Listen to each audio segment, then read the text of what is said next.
This tape is being made for the kingdom of God as I am presenting it to Brother Lee Vale for manuscript.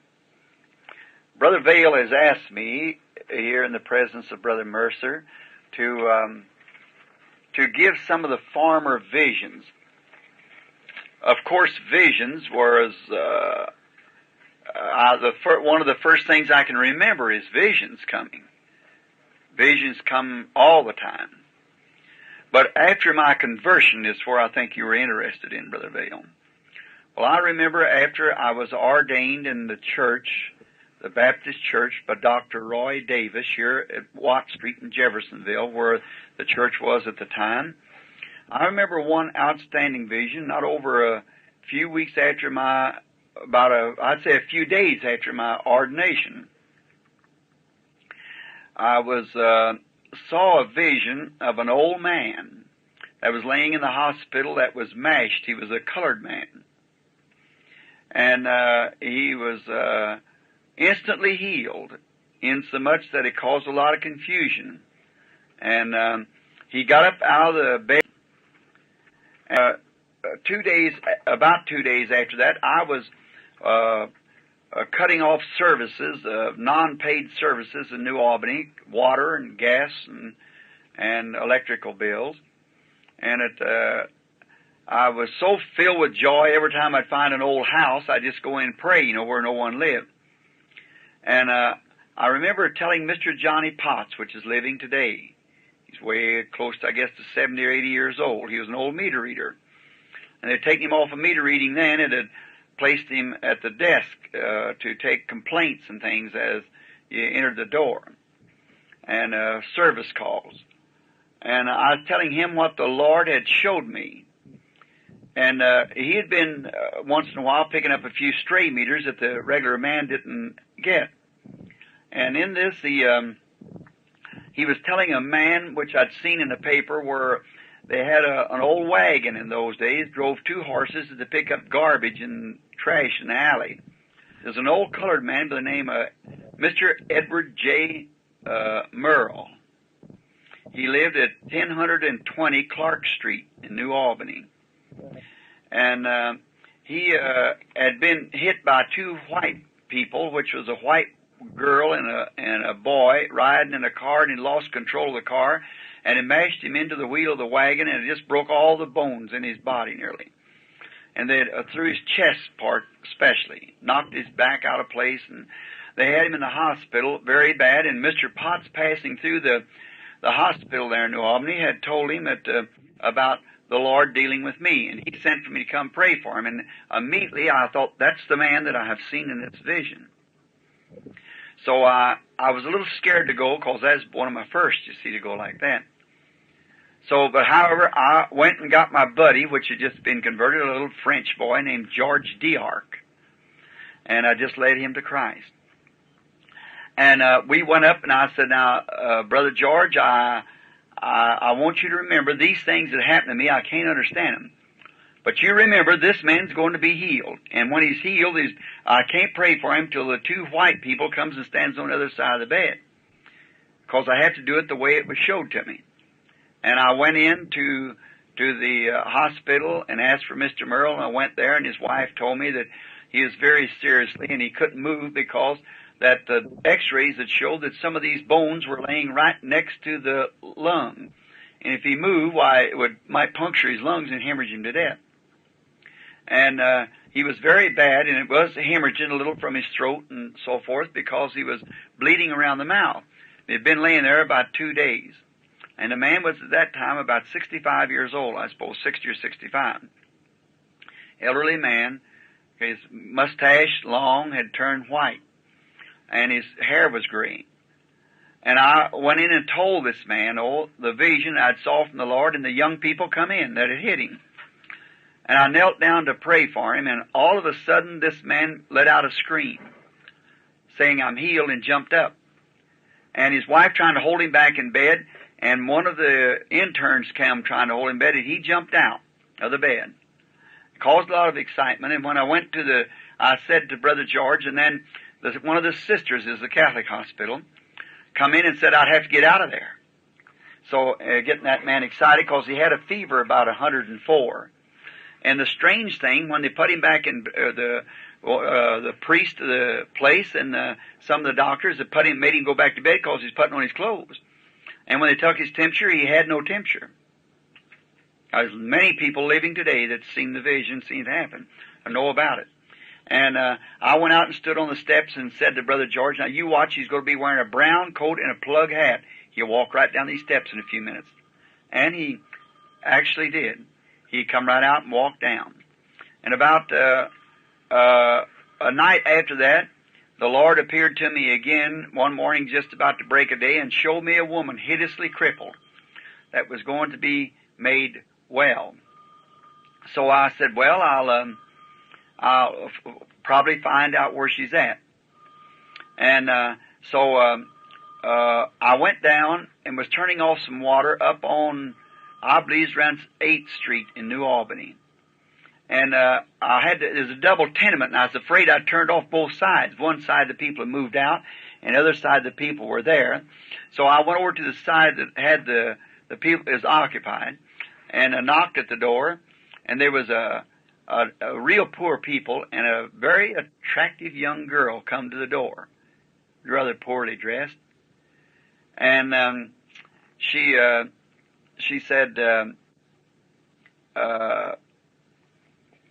what did you want? And I said, would you try the water to see if it's off? And she said, yes, sir. And she said, no, the water's still on. I said, thank you. And her mother laying on bed, her name was Mrs. Mary Darrell Ohanian. And she was Armenian. Her boy played fullback, I believe it was, on the New Albany base football team. And her daughter was in high school. Her name was Dorothy.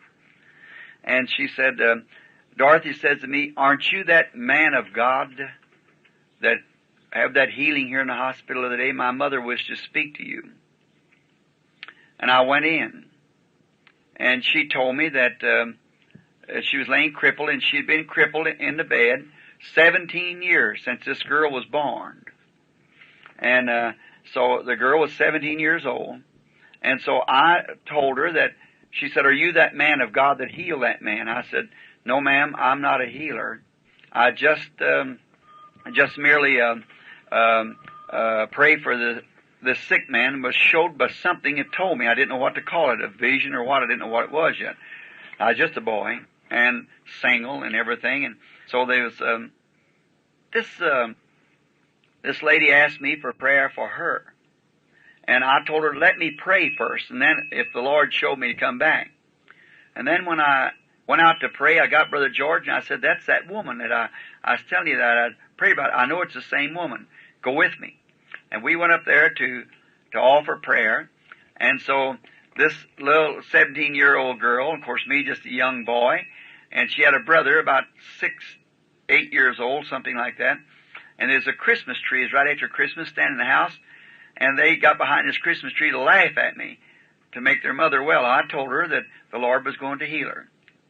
And Brother George and I got down to pray, and when I started to pray, well, that angel that I see that you see in the picture, I seen it hanging over the bed. Well, I reached over and took a hold of her hand, and I said, Mrs. Ohania, now she lives in New Albany right now, her and her husband and family. And I said, Mrs. Ohania, the Lord Jesus has sent me and told me before coming that to pray for you and you's going to be made well. Rise up on your feet and be made well in the name of Jesus. Her legs was drawn up under. She, with the Armenian Bible over her heart, started moving towards the side of the bed. And as she did, then Satan spoke to me. Said, you let her hit that floor, she'll break her neck off that high bed. I was scared for a moment. And I'd always know that what them visions, I didn't know what it was then, had told me was always right. So I went ahead anyhow, let her come off the bed, and God being my witness, as soon as she started to jump from that bed, both legs come straight. Her daughter screamed, pulling her hair, and run out into the street screaming as loud as she could. Neighbors come from everywhere. And there she was for the first time for 17 years, walking around in that room praising God. I left immediately to get away from it. Later, I got acquainted with this young girl and went with her. Of course, this don't have to be on record, but I went with the young girl. Not long after that, a few weeks, I was in my mother's house one evening. And I'd been praying that day, and I just simply couldn't seem to break through to victory in my prayer. And I thought I'd just go ahead to bed. I was staying at home at that time. And so I went into the room to pray, and I was about 1 o'clock in the morning, I guess. And I prayed, and all at once I looked, and Mama, she used to take her clothes, just pile them in a chair. We were real poor people. And I looked something white coming to me, and I thought I was looking at that chair of clothes. But it's that angel of the Lord, that cloud, And it come over to where I was, and I was standing in a room, a little, what we call a shotgun house, a little straight house, 2 rooms in it. And it had red wainscoting up here for the side, you see. There's a little iron poster bed to my right side. There's a black-headed woman standing against the one room, went out into the kitchen. She's standing against that kitchen door, weeping. There was a father standing to me and had brought me a baby, that something had been laying on his little chest, and his left leg was wound around till it was laying up against his little body, and the right leg wound vice versa, both arms wound up too against his body, and his little body was twisted and wound up till it right here at his neck. And I wondered, what does this mean? And I looked sitting down to my left, and there sat an old woman, taking her glasses off and wiping them from tears or something on her glasses. To my right, on a red duofoil, which was a match to the chair, sat a young blonde-headed boy with curly hair looking out the window. And I looked standing way over to my right, and there stood in that angel of the Lord. And he said to me, "Can this baby live?" And I said, "Sir, I don't know." He said, "Lay your hands across it, it shall live." And I did, and the baby had jumped down out of the arms of the father, and the little right leg untwisted, and the right side untwisted, right arm untwisted. It made another step, and the other side untwisted, made another step, and the other side untwisted, the body, middle part untwisted. And he put his little hands in mine and said, "Brother Branham, I'm perfectly whole." The little baby was wearing blue corduroy coveralls or overalls, little bibbed overalls, and he had brown hair and a little bitty tiny mouth. And then the angel of the Lord told me he was taking me somewhere else, and I was carried way away. And he set me down by the side of an old graveyard and showed me the numbers on a tombstone near a church. And he said, "This will be your directing place." He carried me into another place, and there was looked like it had been a little town with about 2 stores in it, and one had a yellow front, yellow bordering on the walls. And I walked up there, or stood there, and there was an old man coming out with a blue corduroy jacket on, or a blue jean jacket, and blue overalls, with a yellow corduroy cap, and he had a big white mustache. He said, "He'll show you the way." And the next time I come to, I was walking into a room following a rather heavy-set young woman. And as I entered the door, the figures in the paper on the wall were red. Up over the door had a sign, "God bless our home." There's a big old brass poster bed laying to my right side, and a chunk stove setting at the left. And over in the corner laid a girl of about 15 years old, and she'd had polio or something that had drawn her right leg up and her foot turned sideways and is drawn under, and she looked like a boy. Only she had hair like a girl, and she had a heart-shaped lips like a girl. And he said to me, "Can that girl walk?" And I said, "Sir, I do not know." He said, "Go put your hands across her stomach." Then I thought it was a boy sure enough, because he had me put my hands across her stomach. I did as he told me, and I heard somebody say, "Praise the Lord." And I looked up, and when I did, this girl was raising up. And when she raised up the pajamas she had on, her pajama leg come up and it showed a round knee like a girl's knee and not knotty, you know, like the boy's knee. And I knew it was a girl. And she had on her pajamas, and she come walking to me, combing her hair. She's blonde, combing her hair. The girl lives in Salem today, married and got 3 or 4 children. And her mother and father are still there also. And I come to. And I could hear somebody saying, Brother Branham, or Brother Bill. Oh, Brother Bill. And my mother was calling me. And I thought, I could hear one way of coming out of that vision, you know, kind of droggy. And I said, what do you want, Mom? And in the next room where she's sleeping. And she said, there's somebody knocking at your door. And I heard it, Brother Bill. And I opened the door. There's a man stepped in. His name was John Emmel. He lives in Miami, Florida now. And he said, Brother Bill, you don't remember me. I said, no, I don't believe I do. Said, you baptized me and my family. But said, I took a road that's wrong. He said, I killed a man here some time ago, hit him with my fist and broke his neck in a fight. Said, I've lost one of my little boys, the oldest one. And said, the youngest one is laying home dying now. And said, the doctor, the city here, had just left and said, the child has double pneumonia. And it just barely can get its breath. And said, you come on my heart and wonder if you'd come and have prayer with it. And said, now, as you know, I'm a cousin to Grim Snelling, which Grim Snelling, the Reverend Grim Snelling now, had not become a minister at that time, a nice Christian boy. He said, he's my cousin, I'm going down to get him, which lived about a half a mile from me down in the city, and said, I'm going down to get him, and will you go up? I said, yes, Mr. Himmel, as soon as I put my clothes on. And so he said, I'll take my car and take you up. And I said, all right. He said, as soon as I get Grim. And I want you all to pray for the baby. And I said, all right. So then I went to getting ready, and Mother said, what was the matter? I said, there's a little baby to be healed. And so she said, healed? And I said, yes, Mother. And so I said, I'll tell you more about it when I come back. So in a few moments, he knocked at the door, and Brother Graham was with him. We was going up here by what we know as the boatyard now, which was the old Howard shipyard at the time. I said, Mr. Himmel, where do you live at now? He said, in above Utica. I said, you live in a little, what we call shotgun house, little 2-room. Yes, sir. Sets on a hill. Yes, sir, he said. I said, your baseboard here is made out of tongue and groove, and it's painted red. He said, that's right. I said, the little baby is laying in an iron poster bed, and he does have in the house at least a pair of blue corduroy overalls, says he has them on.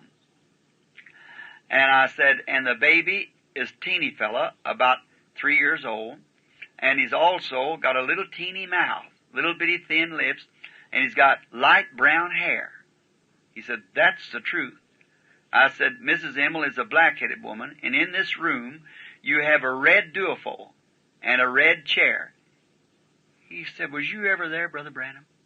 And I said, just a while ago. A while ago, he said. I said, yes. Well, he said, I never seen you. I said, no, it was spiritually. I said, Mr. Emmel, you've heard me tell, if I baptize you, of things that happens to me. I see things before it happens. He said, yes. He said, something like that happened to you, Brother Branham? I said, yes, said Mr. Emmel. Ever what it was that told me has never told me a lie. Your baby's going to be healed when I get there. And he stopped the car, fell over the wheel, said, God be merciful to me. Take me back, O Lord. See, and I promise you to live for you the rest of my days if you're going to spare my baby's life. And there he gave his heart to Christ. We moved into the house, all excited about him, a soul being brought back to Christ.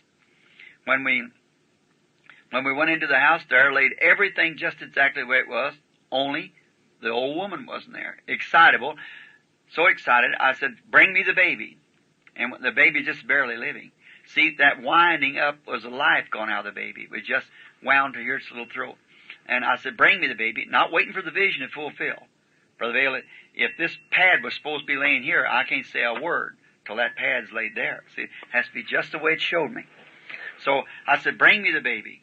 And Daddy brought the baby to me, and I prayed for it, and it got worse.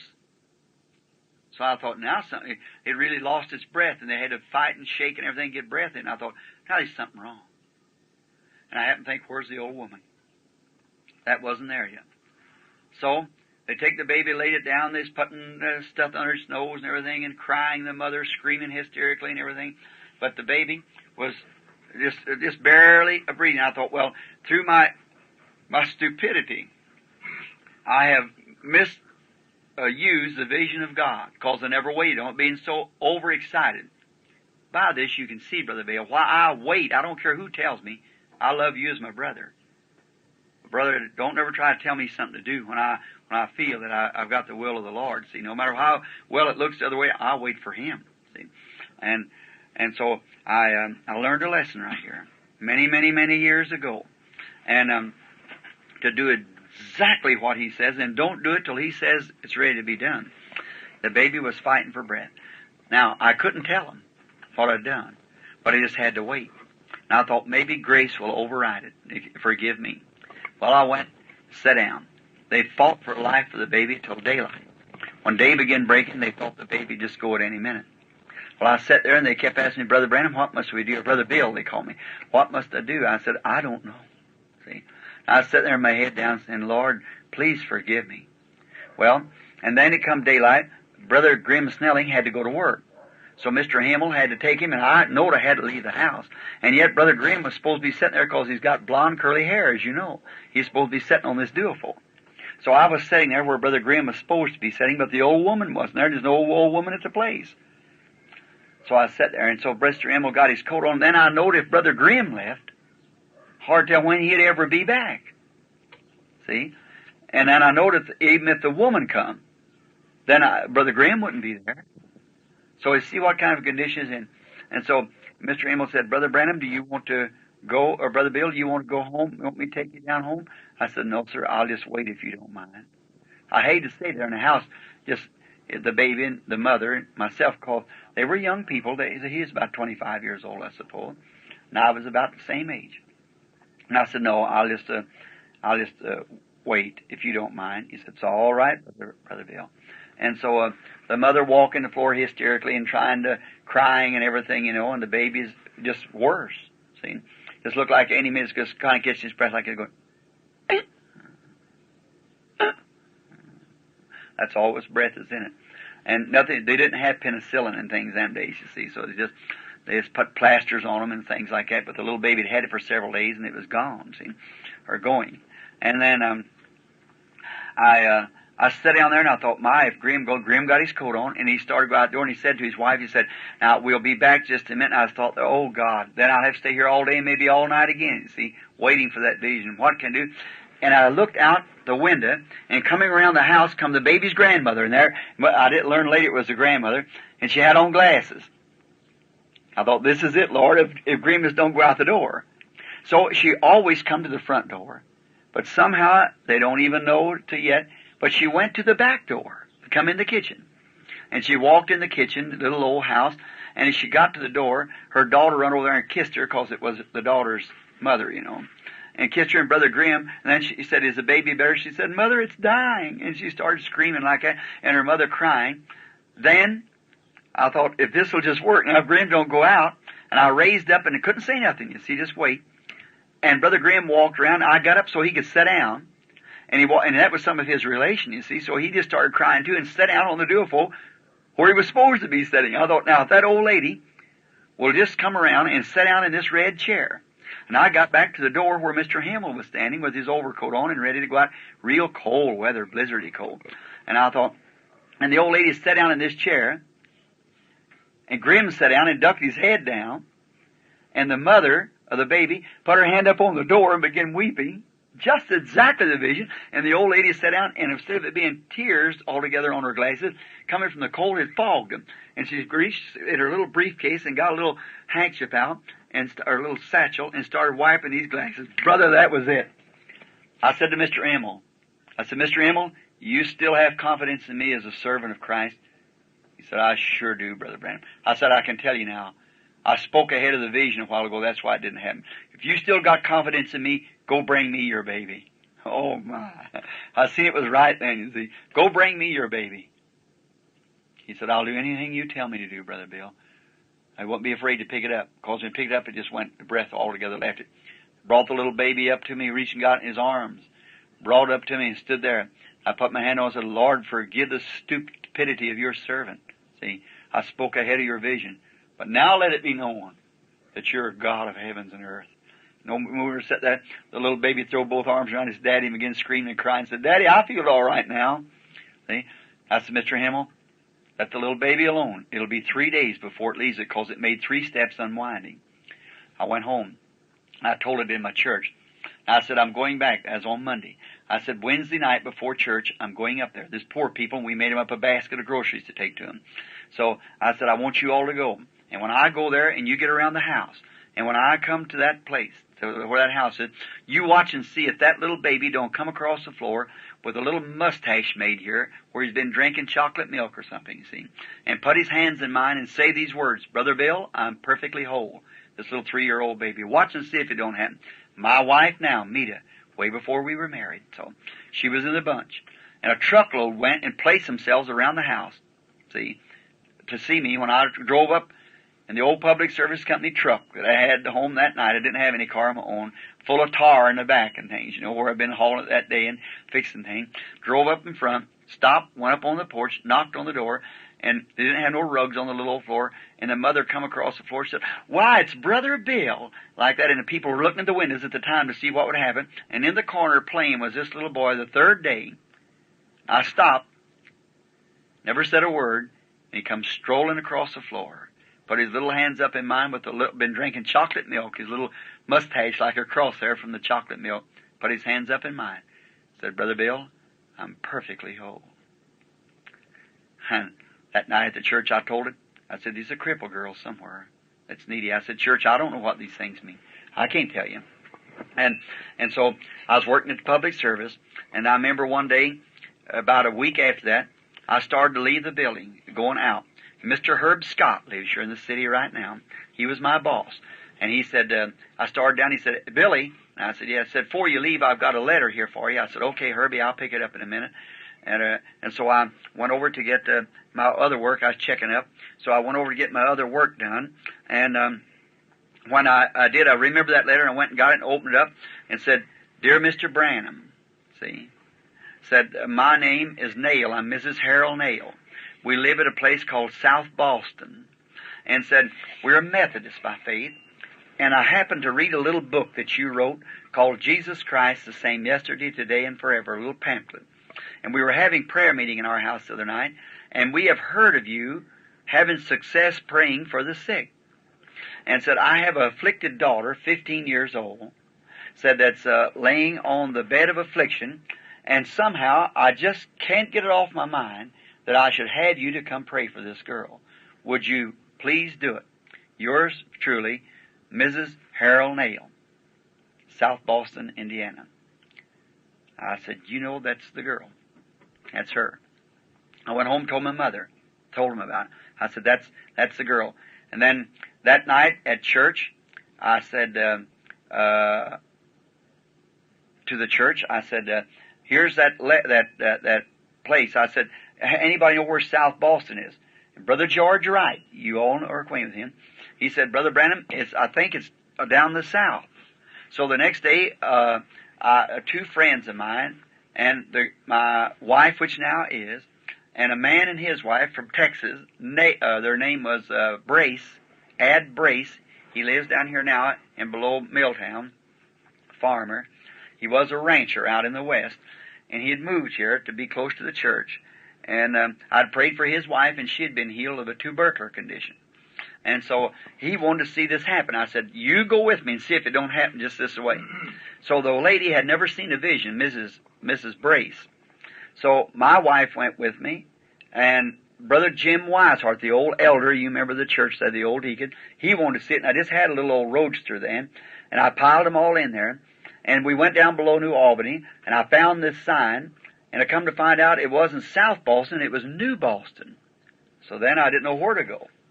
So I come back up to Jeffersonville and asked somebody, and somebody went to the post office and they said, South Boston is up above Henryville. So I went up to Henryville and I asked there, and they said, turn off on this road. It's about 15 miles back where these knobs here. You find a little place, you'll be careful, you'll miss it. Said because it's just one little store, and the store's got the post office and everything else in it. South Boston. Over in these knobs. These 17,000 acres of them knobs in there, you see. And this is over behind it in the hills there. So we went on riding along, and all at once I felt real strange. After being driving 5 or 6 miles, and I felt real strange. And I said, I don't know. They said, what's the matter? I said, I believe that one that talks to me wants to talk to me, so I'm going to have to leave the car. So I got out of the car, and the women sitting on women's laps, and everything, that little old roadster. And I got out of the car and went around behind the car. Now I bowed my head down, put my foot up on the bumper in the back of the car. And I said, Heavenly Father, what would you have your servant know? And I prayed, nothing happened. I waited a few minutes, and I thought, well, usually where there's a crowd like that, I have to get to myself. And so I waited a few minutes. And I happened to be attracted to look over there. And I happened to think, well, look here, here's that old church sitting down here. And if you ever at it, it's a Bunker Hill Church. And I looked over on the side of Bunker Hill Christian Church, and there was a tombstones of the graveyard right in front of the church. And I went over there, I said, now you all got them letters. I've never been in that country before in my life. Never was in above there anywhere in my life. And I said, you get them names and numbers and come over here and sit there and say one on this tombstone. And there it was, just exactly. I said, that's it. We're on the right road now. I said, that's the angel of the Lord. See, I passed right on by it and not know it. So, he's perfect.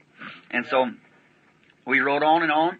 Directly I met a man and I said, could you tell me where South Boston is, sir? He said, you jog to the right and the left and, so forth like that. And we just kept on going. So after a while, I noticed I come into a little place, and it had a kind of a little village like, and I looked, I said, that's it right there. I said, there is there's that yellow storefront. And I said, now you watch, a man is going to come out of there with a blue overalls on, a yellow corduroy cap with a white mustache, and tell me where to go. If it ain't, I'm a big storyteller. And so there's all waiting. And I drove up in front of the place, and just as I drove in front, out come the man with the blue overall suit on, and the yellow corduroy cap and the white mustache, and Mrs. Brace fainted in the car. Seen it come to pass like that. I said, sir, you're to tell me where Harold Nail is. He said, yes, sir. Said, did you come from the south? I said, yes, sir. He said, you passed it about a half mile down the road. You turn the first road to the left. You go up and you find a big red barn, and you turn in there at that red barn. Said, it's the second house on your right as you turn up that little lane like. I said, he has an afflicted daughter, does he? He said, yes, sir, he does. I said, the Lord is going to heal her. And the old man started crying. See? He never knew. And so he's included in the vision. He didn't know what was going on. I turned around. We got Miss Nail kind of revived again, and went up there, walked up into the yard, got out of the car, started up the place to the place where it was at. And a heavy-set young woman come to the door. I said, there she is. See? And so she said, how do you do? And I said, how do you? I said, I'm Brother Bill. Oh, she said, I thought you were. She said, you got my letter? I said, yes, ma'am, I did. She said, I'm Mrs. Harold Nail. I said, well, I'm glad to know you, Mrs. Nail, and this is just a little party come with me to pray for your girl. Said, yes. I said, she's fixing to be healed. She said, what? And her lips started quivering. She started crying. I said, yes, ma'am. And I don't know, I never stopped for the woman. I walked right on down the hall, and my party followed me. When I opened the door to the right of the hall, big old country home, opened the door, there was the yellow papers on the wall, red figures, the sign, God bless our home, the old brass poster bed, chunk stove sitting to my left, and there's a little bitty cot sitting there with this boyish-looking girl laying in it. Now something happened. I was up in the corner of the room watching my body go to that bed. And I laid my hands right across her stomach, exactly the way the Lord said. And when I did that, when Miss Nail walked in the room and seen that, down she went on the floor again, fainted. She's kind of a weakly person, and she fainted on the floor again. And Brother Nail was trying to work with her, and old Brother Jim standing there saying, bless the Lord, holding his hands together, if you all knew how he acted. And so then I looked at that, and I seen that, and I laid my hands up on her, or across her stomach like this. And I said, Lord, I do this at the command of what I think is God telling me to do it. And about that time she started crying.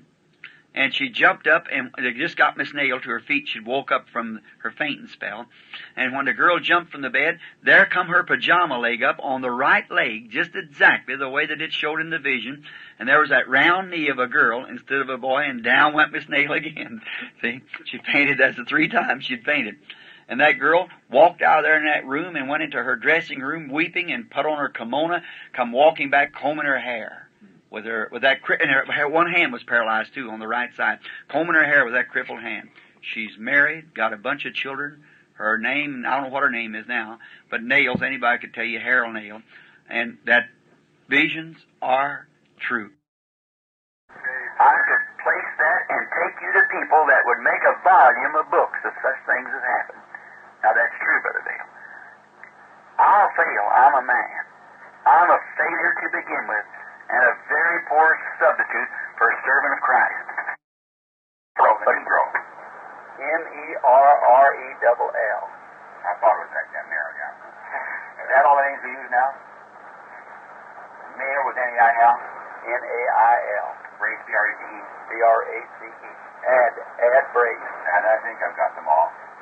Just a minute. Graham, Schilling. Graham, G-R-A-H-A-M-S-N-E-double-L-I-N-G. Oh, Schilling. Yeah, we got it.